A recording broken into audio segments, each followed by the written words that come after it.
All right, mic check, mic check. Morning Masters Podcast, your host, main of course. Across me, I got a special guest. Go ahead, introduce yourself. You back for a second time. Yeah. Second time's the charm. How you doing? I'm great. Just before I start, what was some of the feedback you got from the last episode? Both positive and negative, because a lot of people don't like to hear, their life story online, especially Right. because I was digging in trenches. I was digging in things that come up from my childhood. So a lot of people ain't like it. There's a lot of people was calling my mom, you heard what she said? Our house was a trap house. Yeah, our house was a trap house. in real time, when you said it, I guess because I'm not your mom or I'm not somebody connected to your mom, I wasn't thinking like anything negative. Yeah. I was just like, yo, she was telling her truth. Facts. But you realize, like, you realize when you do it that a lot of times you come here and tell your truth. It's somebody else. It's a harsh truth. Somebody else they don't want to stand in front of, or they don't want to accept. Yeah. So like they be mad you said this or you said that, and that's I didn't think of that until when I asked you that question in the beginning. But it's funny that you say that now. Harsh truths are necessary, man, and people that know that I love them know it's unapologetically love, and I don't mean it to step on nobody's toes, but I'm gonna tell the truth regardless of how somebody feels. Facts ain't got no feelings. What about the positives? Because let me say this. Let me start here.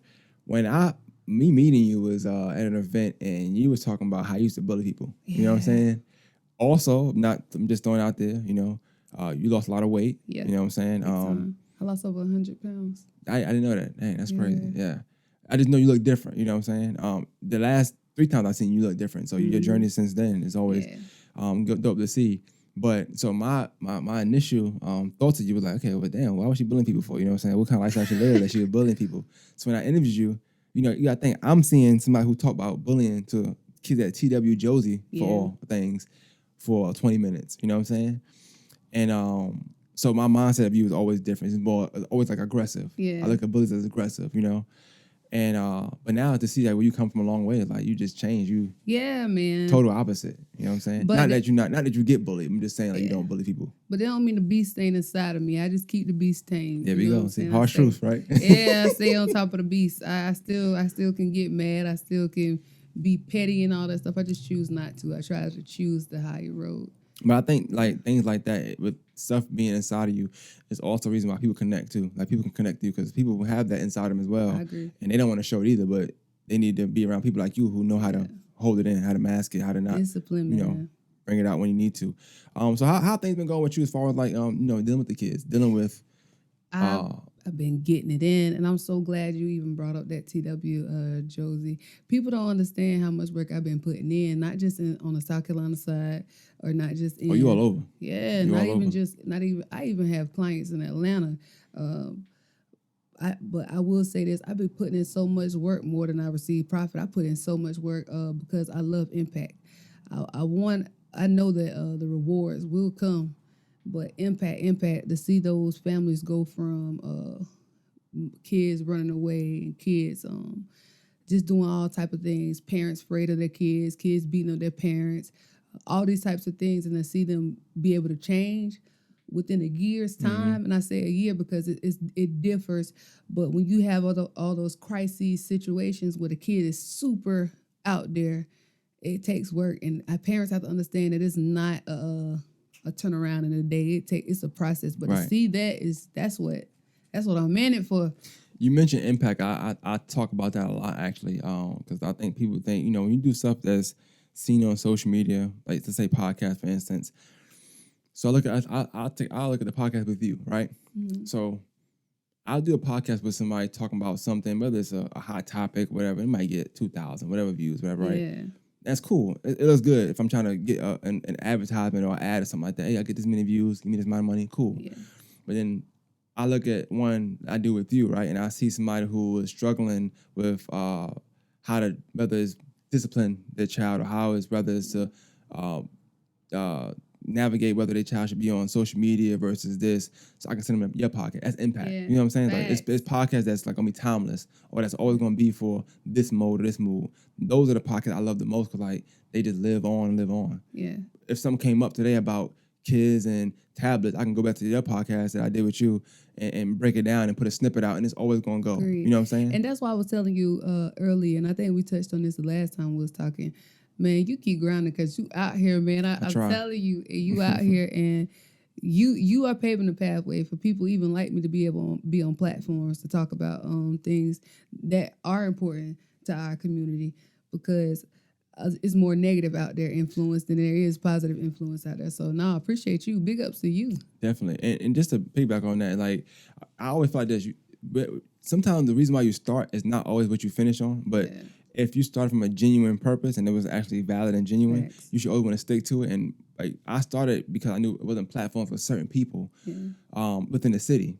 So I can't never like deviate from that. So like I said, sometimes it's stuff I'm like, somebody hit me up and said they want to talk about this. I'm like, that's not really something I want to talk about. But I feel like, damn, impact wise, that's a good conversation to have. It's gonna make sense. So go ahead and do it. And then them be the ones that honestly that I actually like the most. Like I end up liking them. I might not know the person at all.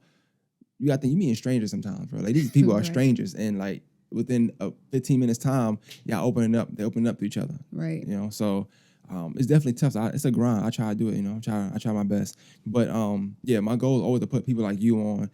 That's doing stuff that's positive in the community. It's educational. I like to educate. Like I like to entertain. Don't get me wrong, but educate, be informative. Yeah. You came on, you dropped a lot of information. You got a lot of educational knowledge. You got a lot of background.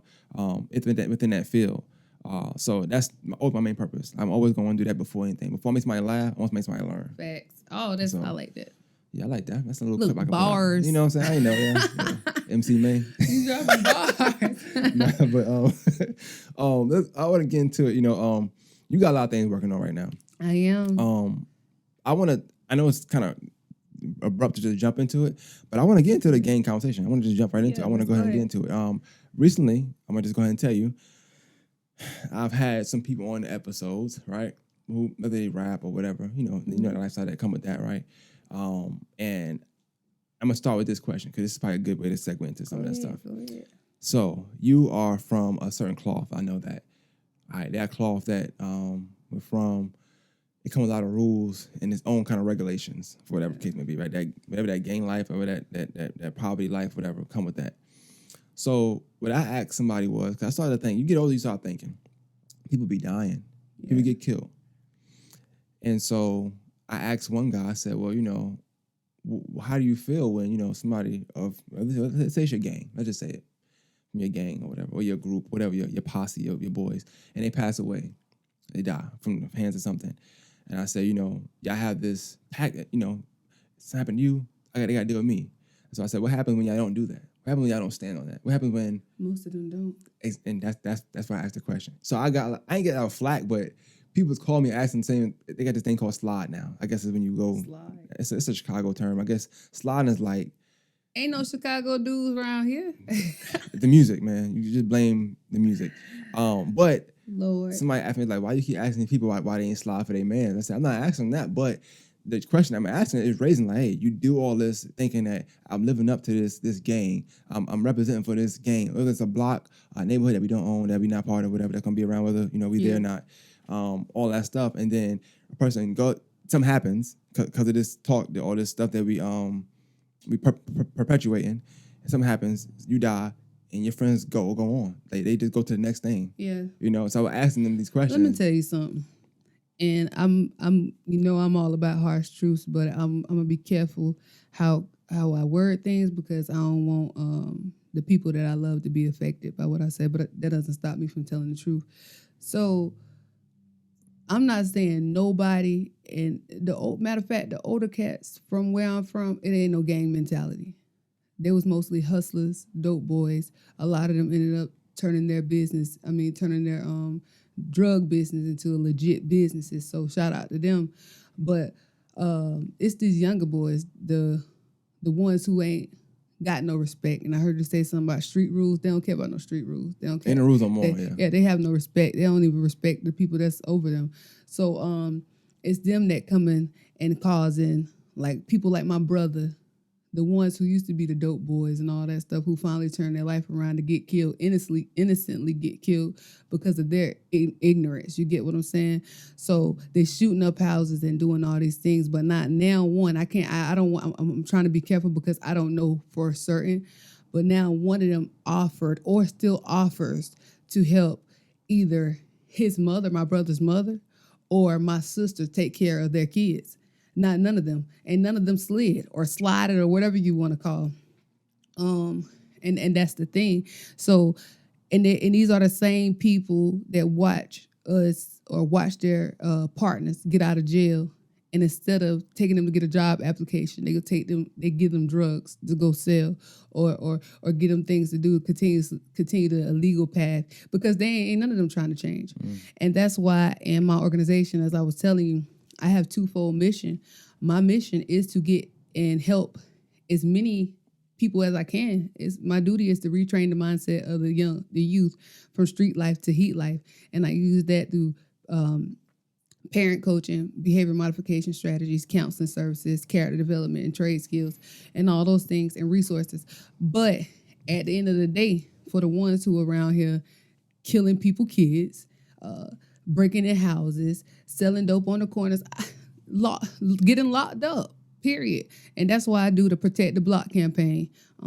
Working with law enforcement, working with law enforcement, working with other organizations, the schools, for all those gang people out there in gangs, not just the gang members, as I said, anybody that's out there promoting the destruction of our communities. Let me talk about that for a minute. Let me ask you about that for a minute, because you made a good point just now. You said not just people that's in gangs, but promoting the pollution, right? Yeah. A lot of times you have people, I don't know what the fascination is. They're not in the gang, but they will perpetuate all the gang life activities. Cool. But they're close enough to it to honestly be recognized as a gang member, but they're not a gang member. Let me tell you something. When I was dating, I used to date this blood. My oldest son's dad, he was a blood. And when we were together, I was considered his Ruby. I never was in a gang, but I guess my affiliation made me his Ruby or whatever. You couldn't tell me I wasn't no blood. I used to be in the club throwing up five. Throwing up five and clapping all in people's face. I'm telling you, I was serious with it. And I ain't even know nothing about a gang. So, and I was grown. I was like 20-something. So imagine, I was like maybe 20. Because, I was about 20. So imagine these young kids who get glamorized by that when they see the people in media and gangs and the people that they look up in the neighborhood. And that's why I call him my nephew. He ain't really my nephew. I ain't going to say his name. I was telling him, I pulled him to the side because I let him know that I'm going to call law enforcement if I see them doing criminal activity. My first thing is always to hold people accountable for their actions in our neighborhood, because if not, they'll destroy them. And I stepped to him and I let him know that I was like, my son look up to you. When he listen to your music, because he's a rapper, he want to be like you. And if he see you doing this, this, that, and that, he going to want to become that. So I do my best to mold him, but outside influences is heavy. Very heavy. So it looks good, and that's why they're attracted to that lifestyle. But, damn, so you make a lot of good points, see. All right, so I'm gonna touch on what you just said, right? With your nephew, not your nephew, but raps and things of that nature, right? You make a good point. Outside influence is very heavy. Normally, it is the rappers, the stars, people that see on TV that you don't really know, but you see bits and pieces of things you want to be like. But it comes with a lot of other things, you know what I'm saying, that they also maybe don't convey out in the open, but they're doing. So by nature, you start to do those things, right? I had two guys on the podcast last week. We talked about Kanye. It was something different, but he mentioned, he said something about starting at home. Yeah. I know you do a lot of parent coaching. Yeah, that's what I'm a parent coach, man. Holla at me. What do you think about that? Like, when you think about gang life and outside activity, whether it's in your surrounding area, where you live at, your neighborhood, right? Yeah. But then you got to deal with that heavy outside influence, but you got to balance that, and it starts at home. Like, what is that like? That's why I stay on, and people don't like it, but I don't care. I love mentoring. I think it's a good thing, but mentoring is not the only thing that needs to be done. And people get mad when I say that. It's because when you take a child to a mentoring organization, so they learn all they can learn at the mentor organization. They come out, but they still have to go back into those neighborhoods where they got to tote a Glock or they're going to get shot. Or their mama might be on drugs or any of those things. So we have to change the mindset of the home first in order to be able to be effective in that area. You can go to mentoring all your life, and I'm not saying it's not good. it's a very good attribute in our communities. It is, but it takes more. Yeah, but if I'm correcting behavior in the mentor program, you will literally find more people who respect the mentors, than they respect their parents, because they go home and their parents are disrespectful and hateful and unloving and unkind and all these things, and they're growing up in this environment where if they don't act hard or they don't act tough, they're gonna be a punk, they're gonna be labeled as a punk, or they're gonna get beat up for any of those things. So, parents, I call it no lazy parenting. Parents have to stop being lazy. And I remember we were talking about it last time. Right. Like, well, what if I'm tired? What if I'm bored? It's not an excuse. I get tired, I'm bored, but we still have to I call it spot checking. We still have to be able to go in their phones and look and see what they're doing. Pop up at the school, active supervision, taking everything away when they're not doing what they're supposed to do. See, you said a lot. You gotta stop saying so many good points in a short amount of time, bro. I'm sorry. I ain't trying to cut you off because people be saying I cut people off. I'm trying not to do it. No, I'm trying you to learn, good, right? man. You but, good. Damn, see, that's two things I want to touch on. But one thing I want to touch on you just mentioned, because like I said, a lot of the podcasts I've been doing, it's kind of like everything happens for a reason. It's almost like it all led up to this podcast I'm doing right now with you, right? Yeah. Because I had a lot of, whether it's gang members or people that was in jail. I had one guy who just did 10 years, right? He came home a little while ago. But he spoke about something. I went to school with him. He spoke about something. Blessings and you just said something. Because he grew, he got like amazing growth. Blessings to him. But he spoke about something that made so much sense. Like he grew up in church, right? Not grew up, but he was in church. He sang. Yeah. But in the era that we were brought up in, singing wasn't what was gonna make you look cool. It just wasn't. Because you look soft. He's a Josie student. I guess I'll see it from a boy's perspective. That's all. It definitely, yeah. But the kid you talked to, he was them kids. He went to Murphy, Josie. He's in that area. So church singing is not making you look cool. I'm not saying singing. You could be singing to the girls, and Chris Brown is cool, I guess, all that stuff. But even him took years for him to start doing that, all that other stuff he's doing. So I'm just saying, like, when you get in your own mind because you think it's soft. So if anybody told him it was soft, he just thought. So he never sung. He didn't sing. Man, missed a lot of opportunities by not doing that. My son Jameer, my oldest son, man, I love all my kids. I love Jameer's confidence. My son Kason, they night and day. My daughter, I'm not going to even talk about her in this aspect, but I'm talking about these two because Kason, he in the mirror, he checking out his drip. He got to look fly, you know what I'm saying? He got to look the best for the girls, and I get it. But even Jameer's like, I don't care. He has an attitude of he don't care what the next person is doing. They don't shape my way of thinking, and I love that about him. He don't care about Jordans. He don't care about. My son like to talk about politics. My son like to talk about things that enrich the mind. You know what I'm saying? And not all the time because he's a kid. But the fact that he could talk about those things, and when he used to talk about it, remember I told you those are the same things he used to get bullied for. Right. And that's why older people connect to him. Yeah, they rock with him because at the end of the day, he has so much head knowledge. And that he built himself. He taught himself how to speak Japanese.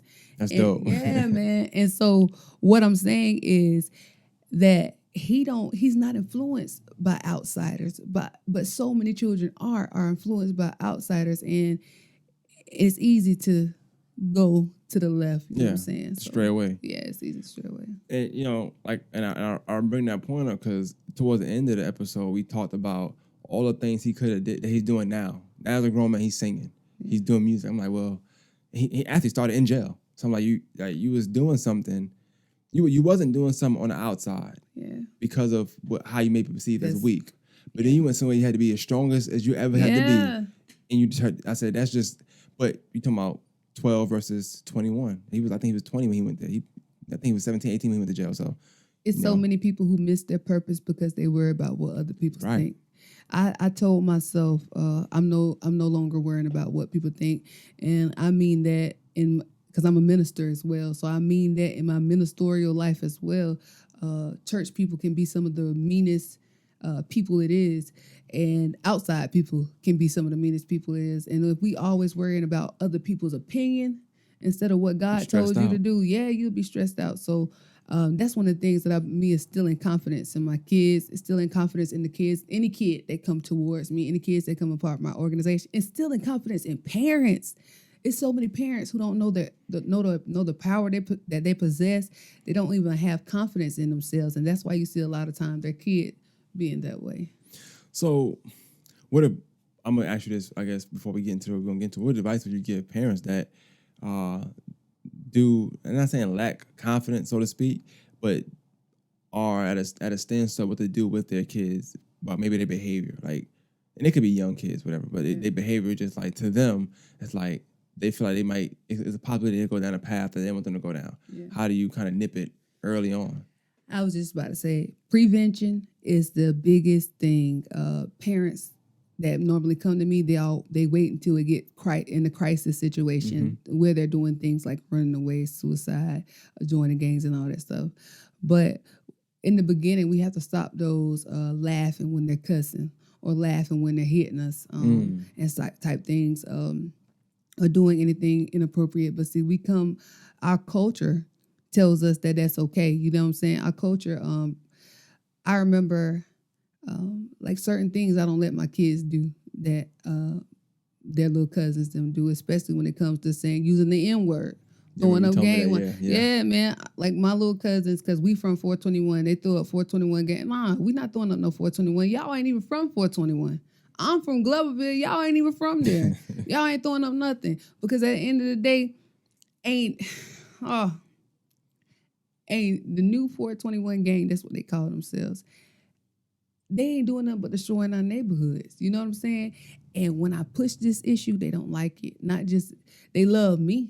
A lot of them call me auntie and they respect me, but they don't like the fact that I'm going against what they got going on. But parents, get it in the preventative stages when they're young. But even if you're waiting to the crisis, until it's in the crisis stage, you have more power than the school, more power than the law enforcement, more power than anybody, because you have the ability to take everything away. Everything away. I'm talking about, I go all the way down to snacks. You don't get no snacks.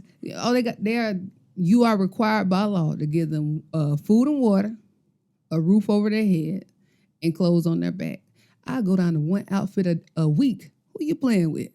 You don't get a room. You don't get a room with a door. You sleep in the front room. We have to understand the power. I like that though. I like that. You take everything away. It's not about necessarily being mean. It's about what the message it sends, so that it's preventative for them continue that behavior. And when they're doing what they're supposed to do, I hate using that word. When they're doing the right things, you reward them just as much as you are taking things away. You reward them as well. But parents mostly don't do that. Before you say something real quick, I want to say this because I remember when I was working at Pinecrest, one of the things kids always said to me, they was like, when I'm doing wrong, my mama call everybody and tell everybody what I'm doing wrong, and then I get whooped. I get the worst. But when I do something right, she don't tell nobody. I don't get no good job, no none of that stuff. So your rewards got to be as big as your punishment. It's funny because you just said it last time. I remember that saying now. I remember that saying. But I was just going to ask in regards to what you were saying. You mentioned the 421. So I'm not necessarily from Gloverville, South Carolina. I don't know too much about that area, but I mean, I would assume those kind of areas are everywhere, pretty much. You know.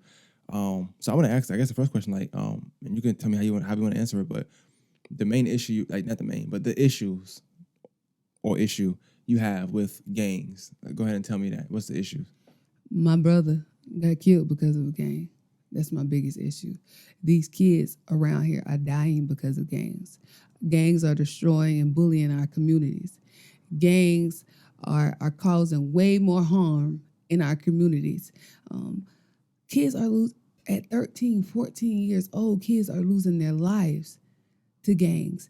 And they're heavily inside the school, forcing others to be in gangs, or a kid see their friend inside of a gang, so they want to be a part of the gang. So that's my issue with gangs, because they're destroying our neighborhood. You and I ain't trying to, if you want to speak on that, it's fine. But you mentioned your brother. What specifically did you think? Are you saying the gang had involvement with his death? Like you said, I'm gonna speak on it on details that I know. So New 421 and Spider Gang, which is in New Ellerton. They were beefing, and my brother ended up being at home in his bed. Something had transpired before that. I don't want to go into all those all the details behind that, but something transpired, and my brother was home in the bed and ended up getting killed. They shot up my sister's household because of them two gangs were being rivals. My brother had got out of prison. I think he was in there 5 years, it may have been, but before then he was in there for time too. So my nephew, my youngest nephew, he was 1, I believe, when he went in. And when he got out, man, he was just getting a chance to get to know his father. You get what I'm saying? Outside of the prison walls, my brother started changing his life around. He was working. He was ready to go to barbering school. You know what I'm saying? Trying to do what's best for his family. He stopped selling drugs. He stopped smoking. He stopped drinking. And the fact that because they're beefing, it caused him to lose his life. You know, and I remember watching so many people at the hospital gathered around, everybody, and when he died, everybody wearing their T-shirts, rest in peace, Trav, all this type of stuff. But we don't have that same outcry. We don't say that. We don't have this. Everybody want to buck back. So it's you kill a side, I kill a side. And I said this on my live one day, and they all got mad at me. I don't care. Gloverville was losing. New Ellerton was racking up bodies on Gloverville. Do you hear me? So I hate to be that person. I'm just gonna give you terms because you do this stuff. But in these new age, they call that up in the school. Yeah. So they up in the score or whatever. Now I said somebody need to throw in the towel. Somebody need to do something. But I guess it's too late. Because once you kill somebody they love, they're going to continue to come. They're going to continue to go. You know what I'm saying? So for the ones who don't want to quit, we have a place for them. And that's called jail. And so that's why I told you one of the biggest things that I'm trying to push for is that legislation, man, for gangs to get harder sentencing. They already have it in Georgia. We need that in South Carolina. Was that of any... The monster you got with the sentencing, is it just because of what you do in your mission, or is it just with your brother, the person sentencing there just wasn't adequate enough for you? No, man. I have no hate towards either side because I love people from both sides. You get what I'm saying? I hate the mentality of the gang thing. So gangs, period. Pushing for a harder legislation. I don't wish no ill will for anybody in New Ellerton because at the end of the day, they were protecting themselves. Just like when it comes back to Gloverville side, they was protecting themselves. But at the end of the day, they're destroying our neighborhoods. They're killing innocent people. They had a game. They had a game at Millen Valley against Silver Bluff. So that's Gloverville against New Ellerton. And that's why I push for awareness for schools and for organizations. To know these type of things. Yeah, you need to know these types of things. And at the end of the game, after it was over, somebody from Gloverville lost their life. I did hear that. Yeah. Y'all work at Aiken now, so I be hearing this stuff. I really don't know what be going on. So when they talk about certain things, I don't know. But that's the thing. That's why I push for awareness. It's so many parents who don't understand how many gangs there are out there, and they don't go by Bloods and Crips anymore. It's more so their own formed gangs. Yeah. They may be extensions of Bloods and Crips and stuff like that, but they have their own names. So, and like even with GD now, they don't call themselves gangster disciples. It's growth and development. You know what I'm saying? So parents need to know what that is because they might see growth and development on their child's clothing or any of that. They might think it's something positive. You get what I'm saying? No, that's gang mentality. Yeah. So that's why I'm doing a gang workshop to bring awareness to parents about these things and how we can prevent it. And if it's gone past prevention, they already in it. What we do when they're at the crisis level. So at this gang workshop, like what's something that you plan on discussing or that you think should be known or bring awareness to? So first I wanna give a shout out to Aiken Parks and Rec. The Ministry of Hope and Star Community for helping me with this event and law enforcement, man. This is next week. Yep, November the 5th from 1 until 3. Law enforcement been having my back and I appreciate them. I've been having to call the police on people, kids. And y'all laugh, but people don't, grown-ups, I mean, parents don't like to call the police on their kids because those are their babies. But if your kid is beating you up, if your kid is destroying your house and all those things, yeah, they got to go. But I mean, I guess my question would be like, how do you know these things? Like, how are you finding out that this is happening? They come to my organization. Yeah, so their parents. Yeah, their parents will come to me, and like I told you, mostly it's not at the intervention level or prevention level. They're at the crises. Yes, and I beg parents, don't wait until it's too late, because it's harder. It's harder when they get 17, 18, and that's the thing. They'll wait until they get that age and try to change their mindset, because now it's too bad when we had opportunity to be able to stop it before then. And then they expect change in a day. It doesn't work that way. This is a process. This person been like this for 15, 16, 17 years, and you think it's going to be over in a day. And not only that, parents always want to point their finger at the child when you know who the problem is 95% of the time? The parents. True. The parents. So, yeah, man, parents don't pay attention. Their kids literally be walking around with gang stuff and those vapes and all that stuff, but they never pay attention to their kids. Not all parents, but a lot of them. Well, you mentioned just a second ago that you calling the cops on kids, right? Yeah. I was in the community that we from. That's like frowned upon when you call the police. I don't care. I'm not saying. I'm kind of getting to something like. So, I know in the past. So when there was and I'm not trying to go on a history lesson, but when gangs weren't they never, I mean they haven't always been positive all the time, but they used to protect the neighborhood rather, instead of being a nuisance in the neighborhood at this point. That's what I'm saying. So obviously back then I could see it being looked frowned upon on calling the cops, because you have this a group of guys outside that's gonna make sure this don't happen or that don't happen in the neighborhood. You don't have that no more now. Yeah. So now it's like it's just all dangerous. Yeah. Have you lost support because you are now more open, or not more open, that you call the police now? I don't care if I lose support. I'm gonna just do what God told me to do regardless. I work with a lot of people in the community. Like I told you, protect the block. I've even seen decreased gang members in the area that I reside in because of what I do. Watching out, see something, say something. So I'll be talking to city council, NAACP, county council, all those things, trying to make sure that things are going the way that they should. A lot of people don't like it, but if I always worried about, that goes back to caring about what people think. And always people be like, you shouldn't do it this way. How you telling me how to do it? Well, that means you need to go do it. If you think how you saying is going to work, then you go do it your way. But what I've noticed, that like I told you, my mission ain't to lock nobody up. My mission is to continue to retrain the mindset of the youth from street life to heat life, and that's honest, educated, assured, and triumphant. That is my mission.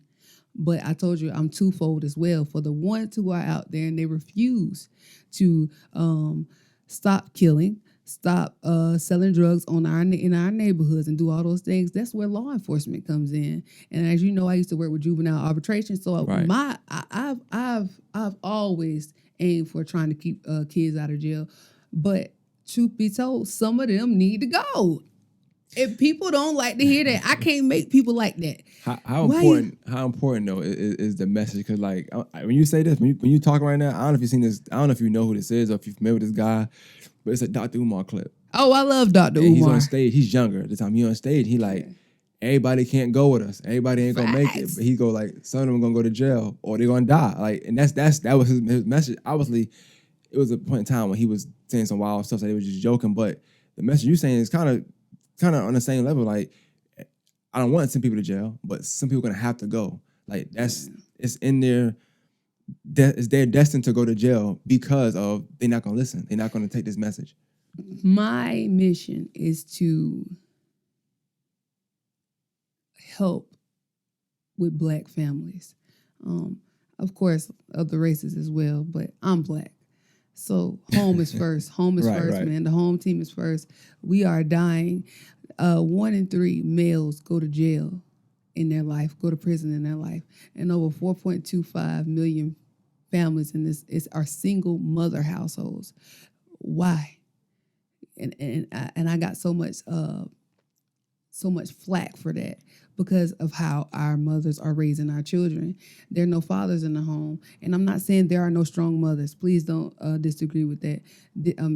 I'm not saying that at all. But what I'm saying is most of these males are emotional just like their mothers. Mm-hmm. They're impulsive just like their mothers and angry just like their mothers. That's why they need guidance. And so Dr. Umar is one of my favorite. I don't know if you ever follow me, but that's one of my favorite people. I don't post his stuff no more as much as I used to, but I listen to Dr. Umar. I used to listen to him daily. But the 5 destructions of the household, I think I hit on this last time. Yeah. When I was here, people don't agree with this either, but I don't care what people think. You should know that by now. I used to care, but caring what people think never got me anywhere. The 5 destruction of the household of Black families are homosexuality, mass incarceration, Black on Black crime, interracial dating, and drugs. And I think it'd be the homosexual part people always have a problem with. And our families push, our culture pushes all 5 of them. All 5 of them. If you're not seeing the thug male, which is that homicide, that Black on Black crime, you're seeing the homosexual male on TV prevalent these days. The drug addicts. I mean, the interracial dating, the Black man leaving the Black woman to be with another race, and it all destroys our communities. It destroys the Black household. So I'm against all that, and I don't care how people think about it. But I mean, I can ask you a question. You got nothing doing that stuff, but it's just now I have to ask this question. Like, I don't want to say I'm against it. Yeah. When you said that, I was like, well, did that cloud your judgment ever? Like, what if there's, you helping the kids, right? So you helping the youth. A mother comes to you, all right?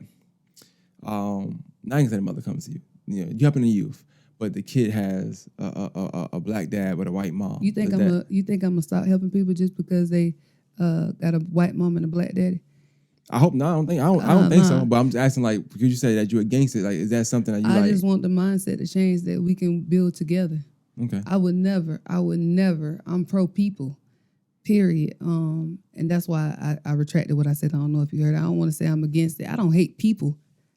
It's a mindset thing with me. That's just like I don't hate homosexuals.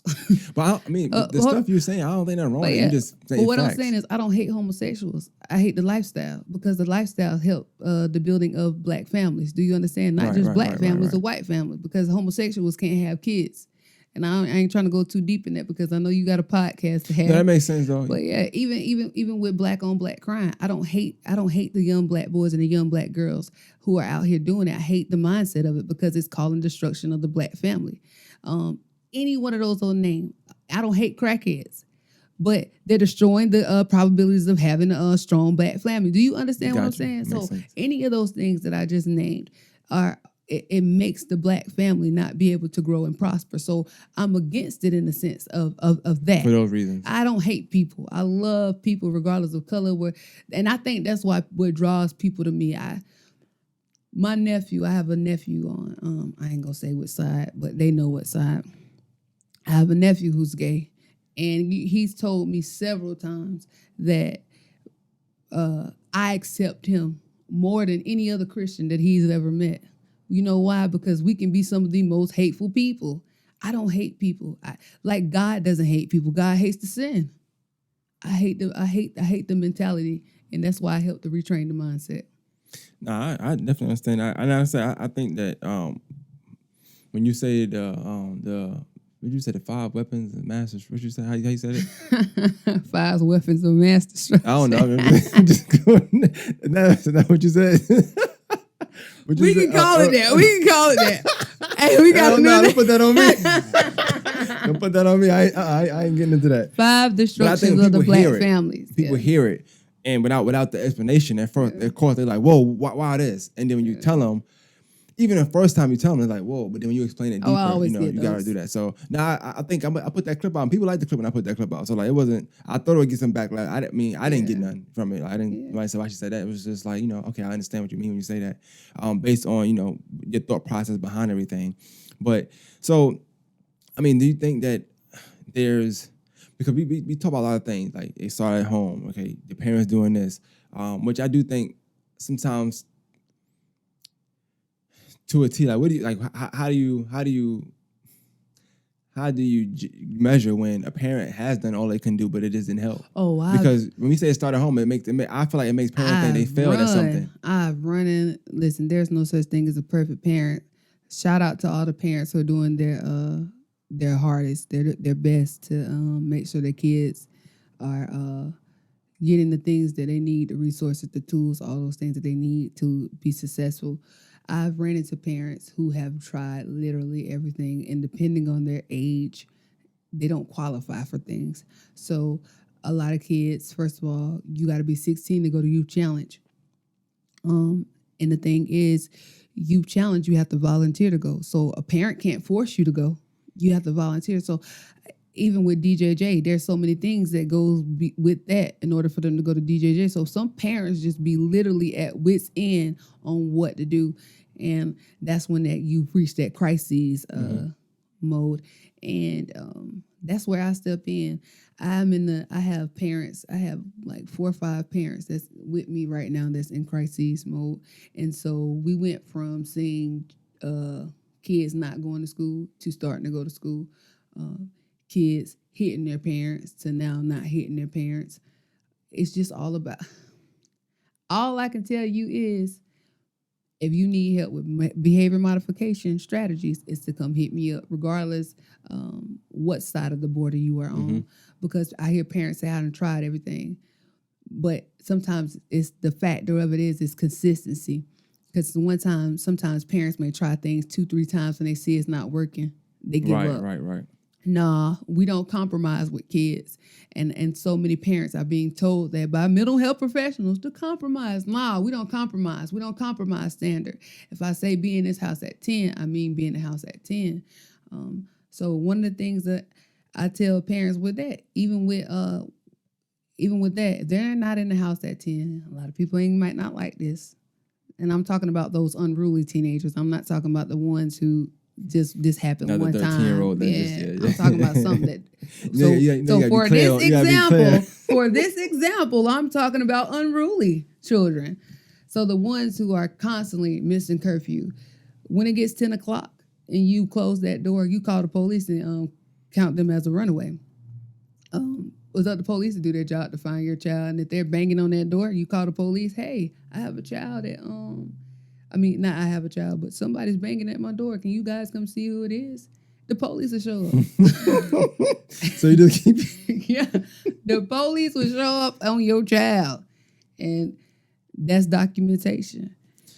I wanted to get into something because you mentioned DJJ. And so the same guy I talked to that did it 10 years, one of the things he did bring up was that a lot of times kids, the ones that go in the juvenile system, they still think it's a game because they in and out of the juvenile system. So I know it's going to go into your point of like judicially and getting the laws and stuff changed. But think about that kid that went to juvenile 13, they went again at 14, they went again at 15. The system failed him. You see what I'm saying? But what you mean by that? System failed them? When I always say that together we are powerful. It doesn't take just the juvenile system to be able to correct behaviors. It takes the parent. It takes the community. It takes law enforcement. It takes organizations. It takes the school. That big circle of people and the support from outside loved ones to help their child succeed. Most kids, it's called recidivism, in and out of jail. Grown-ups do the same thing because they don't have the support and the tools that they need to get where they need to go. And it takes a village. That village mindset is long gone. And so when you see kids keep going in and out like that, it's because the system has failed. When I say system, I don't just mean juvenile justice, even though that's the system. But I'm talking about their whole village has failed them, definitely. And we always like to blame the kid. Well, that kid, he's a kid. Do you understand what I'm saying? The adults around him, it can affect the ways that can potentially change or save his life. Granted, give me some examples. I guess I'm curious. Like I never been in jail. I've been locked up. None of that stuff. So, but I've seen people go to juvenile, and I've seen them go multiple times. And most of them are dead now. But the ones that went a lot, they also went to real jail. Yeah. You know what I'm saying? And I was my thought process on it. I could be wrong. You let me know. Like, say you do. I'm gonna just say. See, everybody know when they did 3 or 6 months. You do normally do it 3 or 6 months. But then I think they get in that mindset. Like, I'm taking the village out of it. I don't know what happened with their mom. I don't know what happened, right? But they get in that mindset. They come home or they come back to society, whatever. And now they're the teenager that went to jail. And I know it sounds crazy, but that's cool to some of them. Yeah, of course. So when they go back again, they come back home. They're even more cooler now. Mm-hmm. So it becomes a thing. Like, it becomes a thing of like, yes, it's a behavioral issue. Yes, it's wrong. Yes, you polluting the community. You probably doing things you shouldn't be doing. But to them, it's just cool. And I asked the dude, like I said, he did this little time here and there, but then he did 10 years. Yeah. See what I'm saying? Like, that's different than what you was used to. It's not the same thing. I don't want to ever develop a savior complex. Mm-hmm. I don't ever want to develop a savior complex thinking that I can save everybody. I can't save nobody. I ain't save myself. You hear me? Some people you're not gonna be able to reach. But the thing about working together, if I can't reach that person, you know who might can? You. Mm-hmm. Or the next person, or the next person. That's why support is prevalent in the life of a child. And a lot of times that support is dropped because that child is so hard to deal with. You know, you see that in the school. For the ones who are real difficult to deal with, the teacher barely pays attention to or give. Those children still need love and attention. We can't disown them and degrade them because of something that may have happened or in their in their life or anything. But as I mentioned before, some kids just don't make it. Some kids, and it takes going to prison to help change their life. And they're in that prison that 10, 15 years. And that's why I said I'm not against sending people to jail. No, I don't think everybody should go to jail. That's why I always talk to them first. I think holding somebody accountable, especially when they respect you, can speak volumes in their life. But you also have those people who have to go to jail. I hate to say that, but it's the truth. Those harsh truth, yeah, harsh truth. Those 10, 15 years, and they come back out, and then they are upstanding citizens in the community. They get their business because they had time to sit down and think. They start their business. Can I ask you a question? Mm-hmm. If you had to guess, I don't know if you know. I don't know what your background like. I don't know if you had to do time and all like that. But what do you think if you had to guess, or based on people you know, based on the recidivism you know about, mm-hmm. how many years do you think it takes somebody to really get rehabilitated? 7 to 10. 7 to 10. Did you look that up? No. So how you get the answer? How you get that number? Because I've had to answer this question before. Oh, 7 to 10. And the reason why the reason why I say that is because even with my brother being in jail that long, he came out and he wanted to do us right. I got another cousin in jail. And the reason why I said it was 7 to 10 for him because he did 3, got out, and within a year he was back in. Mm-hmm. And it was so hard on him the last time. He was like, man, I ain't doing this no more. I'm talking about he came back home and switched. He in school. He got his own house. I mean, you get what I'm saying? Yeah. Sometimes it's that 7 to 10 year period. And see, we think that's why a lot of times when you put them in the DJJ for 1 or 2 years, they come back out like, oh, I'm the man around here. That wasn't nothing. I done heard kids say that. Yeah, Because ain't nothing. They haven't been in there for that time to sit on them. Not enough time to reflect. Not enough time to change your life. You so busy thinking about getting home. I talked to the guy. I keep going back to him just because everything makes. Yeah, go ahead. And not only that, in those 1 to 3 years, they're on the phone playing. You see kids. Man, I'm serious. You see people on social media in those 1 to 3 years on the phone, talking about call them and hitting them up. No, they're not taking it serious. It's not a serious thing to them. So that when you get them with that long stretch, they got time to sit back and they thinking. They want to come home and they want to be a whole different person then. But, and also within that time, not only they're thinking, they get moved around. You're not staying in the same prison. Now you're further from family, so you're getting less visits. A lot of times, 1 to 3, you're not really dealing with that because people come visit you every other month. You might be in a county jail. Like, you might never be, you know what I'm saying? So you're not getting it. But when you doing that long time, that long stretch, and you 5 hours away, so not nobody visiting you no more. You talking about dropping the gym. You just dropped the gym.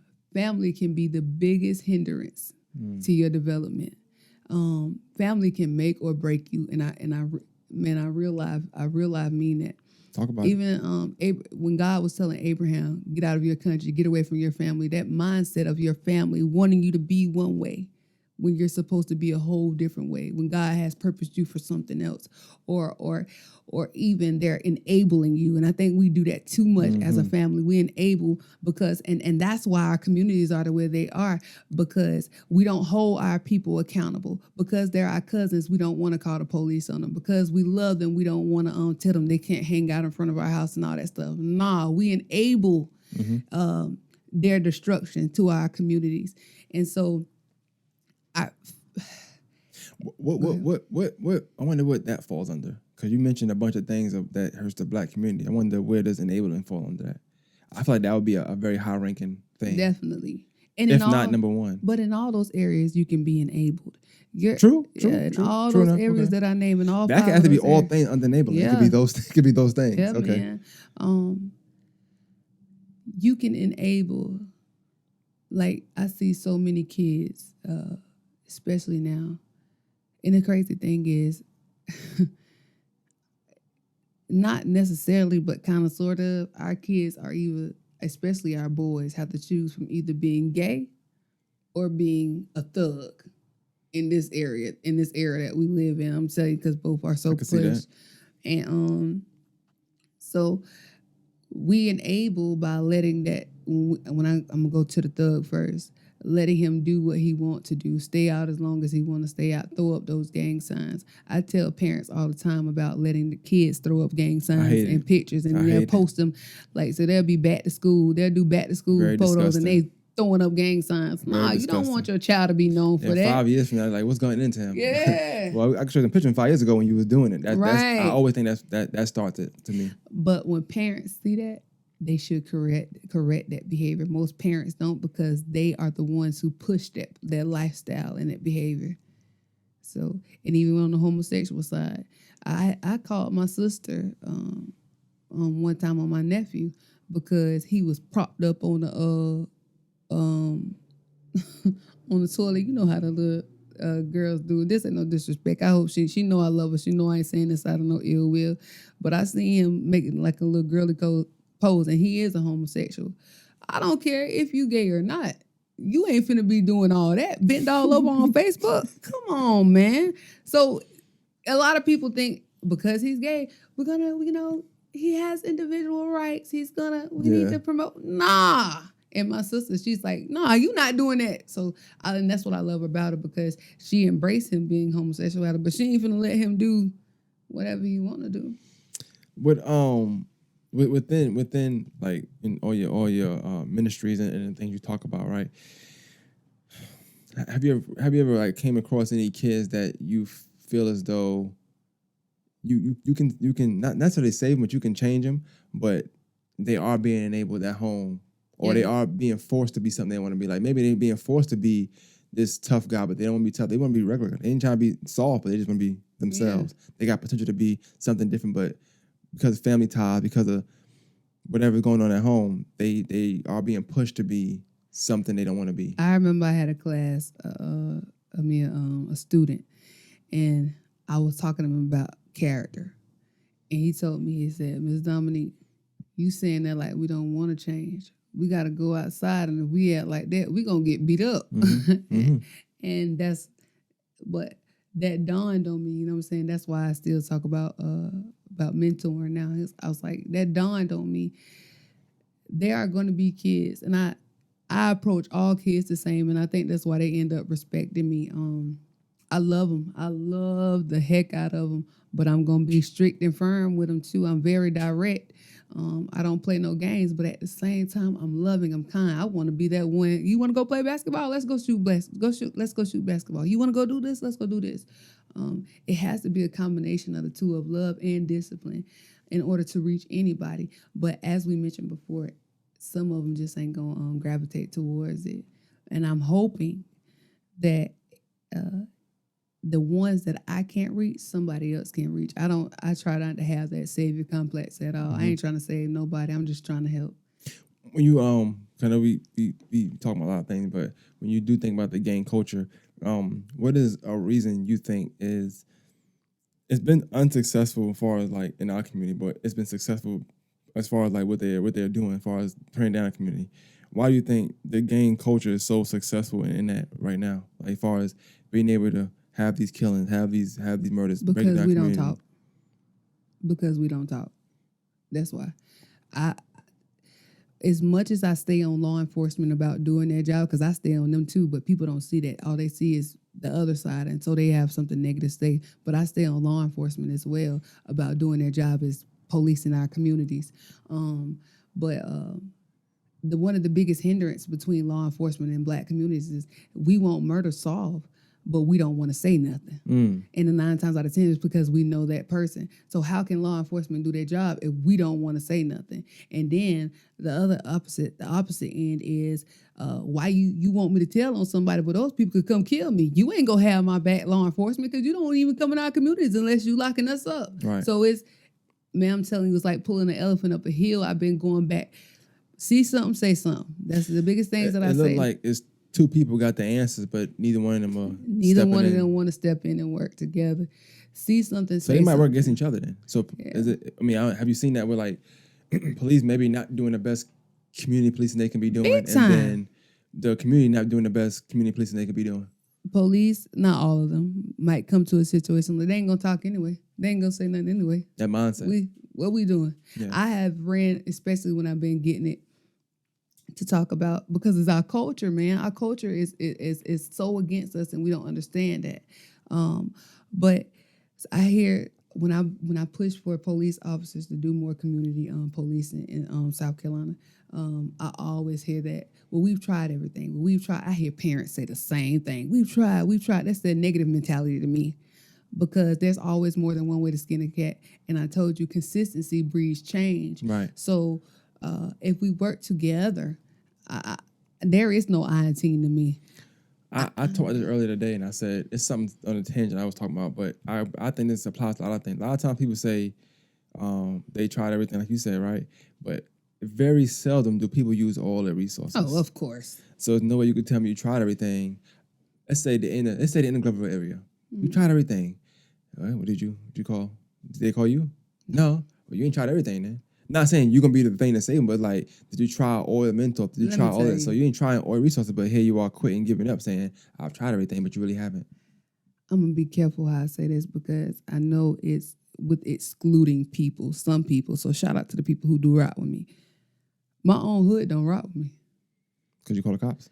Not because of that, because they still love and respect me regardless of that. But that might be one of the issues. But before then, when I tell them that I have behavior modification strategies and I see them struggling with their children and they still don't even want my assistance, but those are the same people, when I get around, they be like, Dominique, I need you to talk to such and such.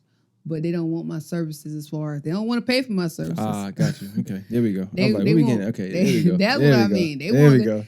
They want me to just come do a pep talk real quick. Yeah, come do it. It ain't no pep talk. This is. But they want to pay for it, so they can't get too much. Even if they don't pay for it, because I've done a lot of free work, man. I think free work is what helped me to build my brand. True. But, true enough.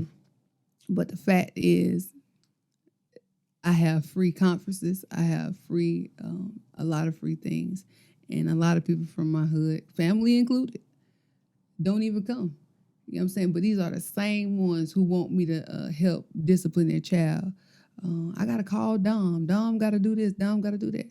But you don't rock with me any other day. I'm telling you, man, I get so much support from Augusta and Columbia. What?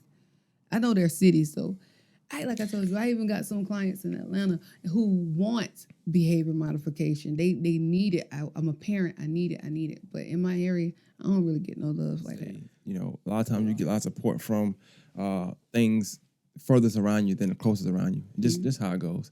But if you focus on like those two, like they'll come anyway. Yeah. They'll see what you do in Augusta. They'll see what you do in Columbia. Then that's when you get them calls and they're going, hey, can you come back and do this? That's usually how it goes. It's very rare that your home, what you call home, is going to jump on you first. They did Jesus like that. And I don't get mad. I don't get mad. If they still need me, guess what? I still show up. I still consider myself present. But I'm just telling you the gist of it. When it comes to getting my clients, man, Augusta rock with me. Shout out to Augusta Partnership. Shout out to Augusta. Shout out to Richmond County, DJJ. Shout out to, I know I shouldn't probably be doing this, but I'm so serious because they rock with me. Shout out to Richmond County Police Department, period. Getting those parents to call me for the officers that I do know, for the people that I do know in those departments. Youth Challenge. I know it's closed down over here, but trying to stay connected with me and doing things.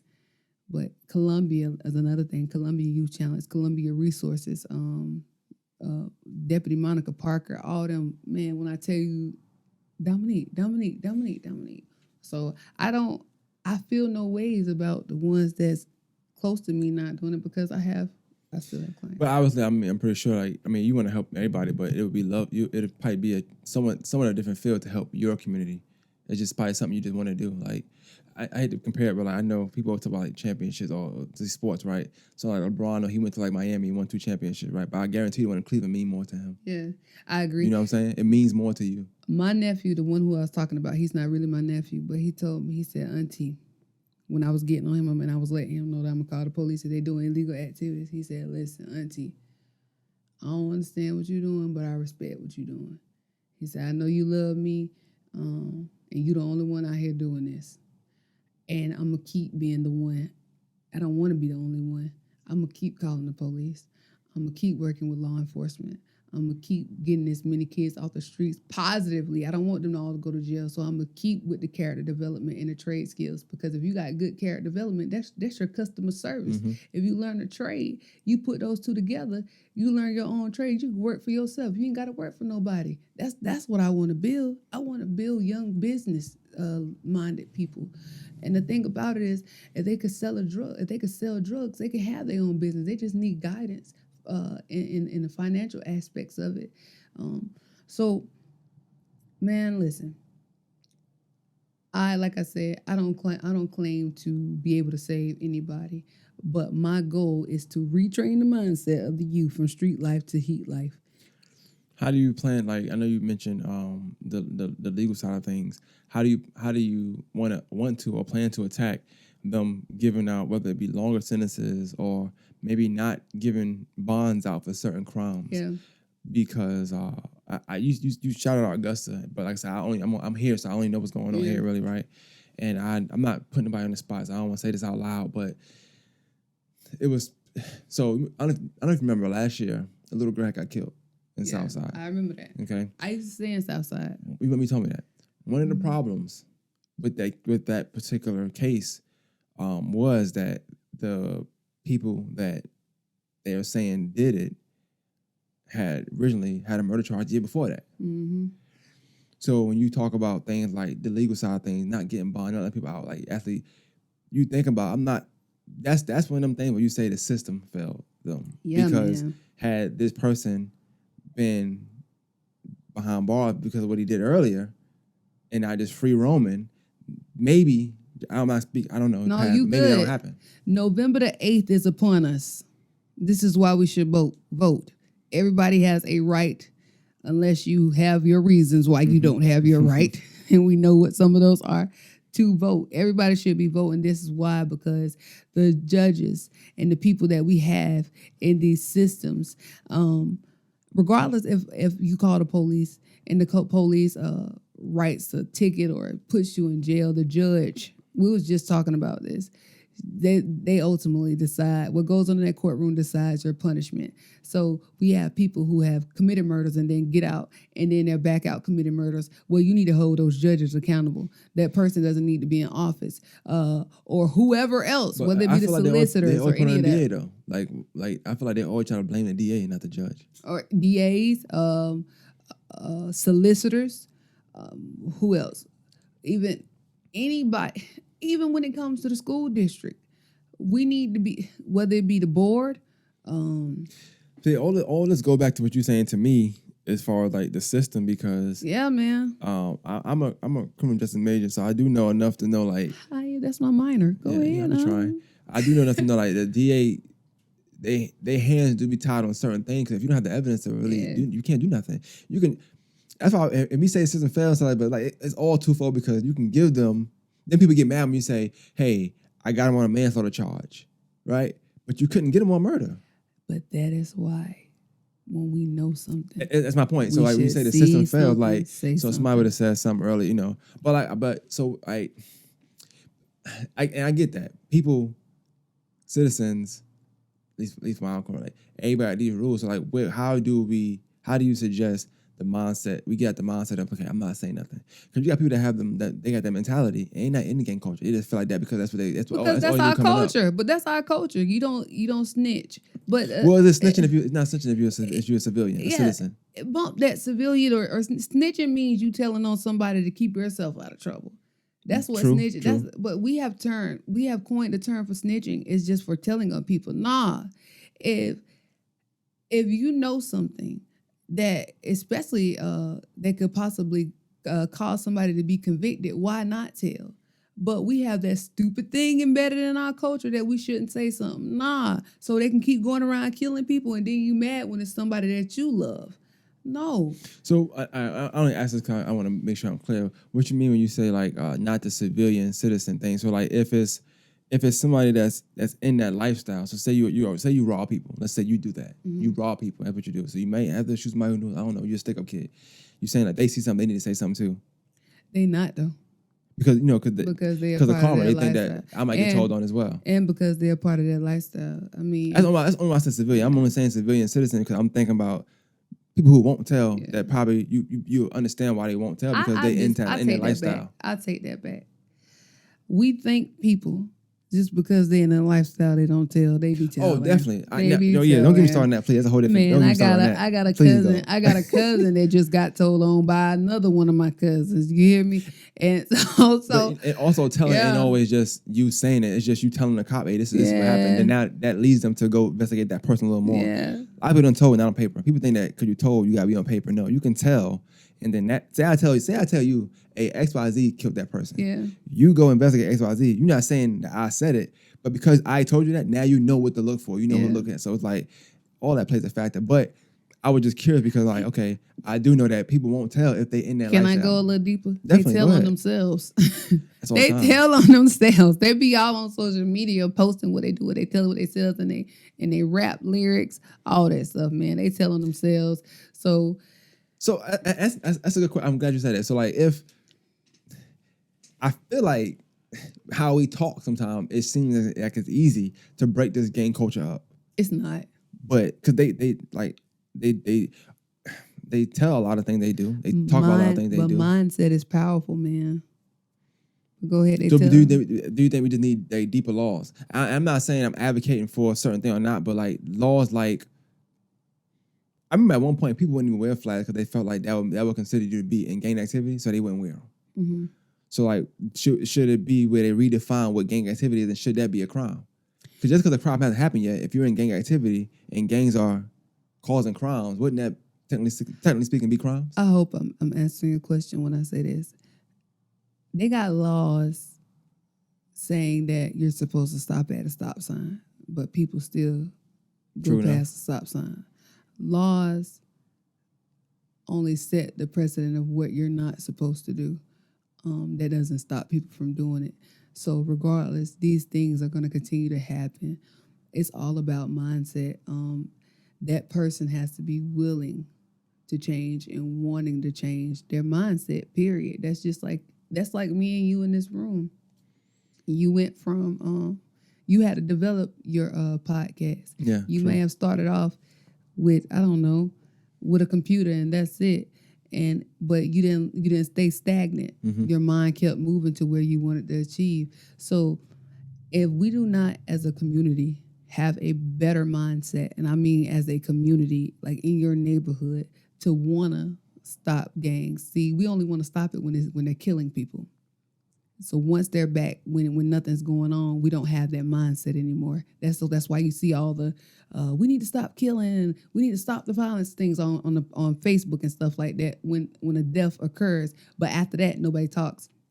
If we don't, in the neighborhood hold people accountable. Man, listen, can I tell you 3 instances real quick? It's the same thing. So I've been stopped by white people in white neighborhoods 3 times. And I felt like it was a prejudice thing at first. This is when I was younger. And actually I wasn't that much younger, but I'm thinking these people are prejudiced. But no, it was because they didn't know me and I was in their neighborhood, sitting around in their neighborhood, and they wanted to address me. So who are you? What are you doing here? As they should. we don't do that in our neighborhoods. Why you out here? Why you standing on our block? What did you got going on? We don't police our own neighborhoods, and that's what protect the block comes in. Holding people accountable. Anymore. I'll say anymore.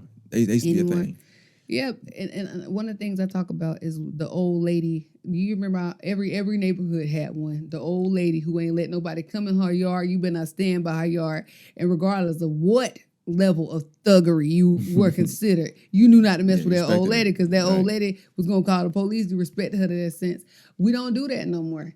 We don't have the reverence, because the reverence ain't there. The people ain't dropping the accountability. We let people do what they want to do in our hoods, in our neighborhoods, and then we get mad and want to cry for help when they start doing it. You can't let the thug in and then get mad when the thug has thug activity. It don't work that way. It's up to us to hold our neighborhoods accountable. Protect the block. Period. I definitely agree with you. I agree with you. I want to, for people that actually want more from you and just want to talk to you more or get more understanding of some of the things you might have said or you will be saying in events to come. We want them to. I always say we want them to reach you out, but I feel like somebody like you, I think that I can't tell you what to do, but I wish that maybe you was more you go live more and you answer questions. I like when you go live. It's like everybody watching. You know why, right? It's free, of course. So you can watch and you can throw the questions in there, right? I also I do my videos, though. I see them. And I like that. And I think that's because sometimes people are scared to really say, hey, I got this problem with my kid. Or people don't like to tell somebody they got a problem with their kid. That's not an easy conversation. Like, hey, I'm a parent, but I feel like I'm not doing right. So can you tell me? You know what I'm saying? People don't like that. But I feel like it's needed. I feel like sometimes it's needed. Not that saying you don't know what you're doing, but just to keep you on track. It's a check and balance. You know what I'm saying? We can get a mentor for money management. Mm-hmm. Well, we can get a coach for money management. We can get a coach for our life. We can get a coach for our health. We can get a coach for everything, but we are afraid to get a coach for a parent. And we live in a whole different generation. Mm. We live in this is a whole new ball game to some people. So there's nothing wrong with having a parent coach. There's nothing wrong with somebody coaching you to help you with life experiences with your child at home, in the community, in that school. That's what I do. And so don't ever, I don't care who it is, don't ever be hesitant to reach out to me. You can find me on social media. I'm on Facebook at CRYDC19. That's City of Refuge Youth Development Center. My website is Dominique Simpkins at glossgenius.com. And if you go to my page, you'll see all that. Yeah, man, I wanted to say you come from a lot of this stuff. A lot of stuff you're talking about, you're not just talking about it. You just wake up. My favorite thing to say right now is wake up on Tuesday. Don't beat me up for that, right? But you need to wake up on Tuesday and be like, hey, I want to be an advocate for this now. You went through a lot of things. If they watch the other podcasts, they'll see it. You went through a lot of things, a lot of trial and error, a lot of trial and tribulation, a lot of you getting in your own way for some things. So where you at today is not like you just woke up and this one thing happened to your brother and you thought about, no, this is just a lifetime of trials and tribulations that now you like, you know what? I think that's why that's my biggest relatability when it comes to this, or my biggest reason why people have respect for me, because regardless of what I say I do, I'm from the hood. Mm-hmm. And they know people, especially people that know me. I ain't gonna say that people that don't even know me know I walk in love. But you said some things, and I do feel like, because I felt it sometimes, like it's very different to hear somebody from the cloth, like I'm saying the hood, from the cloth you're from, really be like, I'm calling the cops. That's so uncommon to hear. So every time you say that, I kind of look at you like, oh, I'm not looking at you like, I'm not judging you. It's just like, it's so hard to hear somebody say that, because where we from, you do not hear that. We think we can police ourselves. And if we could, we wouldn't have the problem we have. Yeah. And if we could police ourselves, we wouldn't have to call the police every time. I don't like to call the police. That's why I told you I check them first. Especially the ones that I have a relationship with. If not, I know somebody who do have a relationship with them. So I'm like, hey, such and such, let's get him right. Or let's do it. I don't want, my last priority is to call the police. But I will. Gotcha. I'll call them in a minute. That's your police voice? Hey, we got... that's funny. Minute, in a heartbeat, and I do it in love and I say that because I'd rather see you go to jail than to see you die here. And I mean that.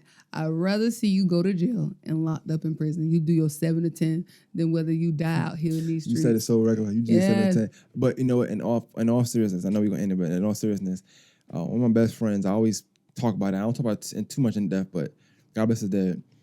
I had that same sentiment with him. Because like I said, he went to juvenile a lot when he was younger. And he did 5 years. His first time going to jail, he was in New York at the time, so he did 5 years. It's hard to do 5 years in jail in New York. You know, he's Rikers. Tough. 5 years there. Came home, died within a year. Got tortured, killed. It's like, but it's just like, damn, you could have.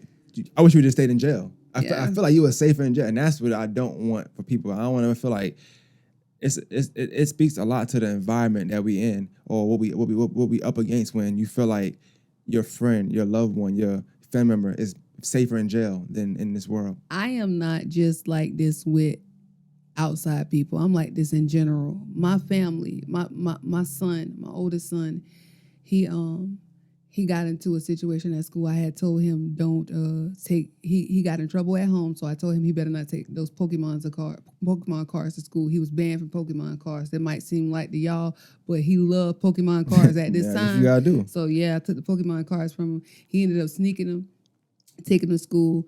He was going to sell them, and one of the boys ended up like swiping one of his cards and hurry up and running off. Well, my son ran behind him and punched him in the back of the head and gave him a concussion. The little boy, they wanted to press charges on my son. They ended up not doing it. The principal sat me down. She wanted to give him 3 days ISS. I told her, no, give him 5. And she was like, what? What do you mean? I was just like, just like, it's fine. Nobody press charges. We're going to kick him, put him as a hit, kick, push. Nah, give him 5 days of ISS. My son never got in trouble for the rest of the year. The reason why is because I held him accountable for his actions. Mm-hmm. Do you understand what I'm saying? When we fail to hold people accountable for their actions, they continue to the life or the path of destruction. And that is why our neighborhoods are the way they are. Even with, like you were saying, about them coming home and them finally being out for a year. I can give you 4 or 5 people. My cousin a little bit that happened to him that came home from jail, and in a year they were dead. And why? Because our neighborhood is not conducive to the lifestyle. Once they get out, they have the mindset to change. And that is the same thing with the mentor programs. Once they get out of the mentor program, they have the mindset to change, but they come back into these neighborhoods that are destructive. So for the ones who don't want to change, we have to stick to that.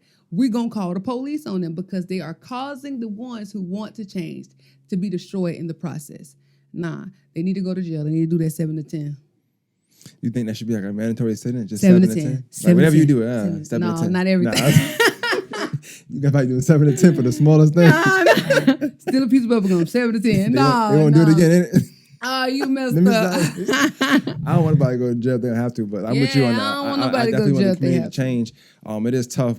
Growing up, it is tough seeing, younger kids get into the stuff they get into. Like I said, you talk about Josie again.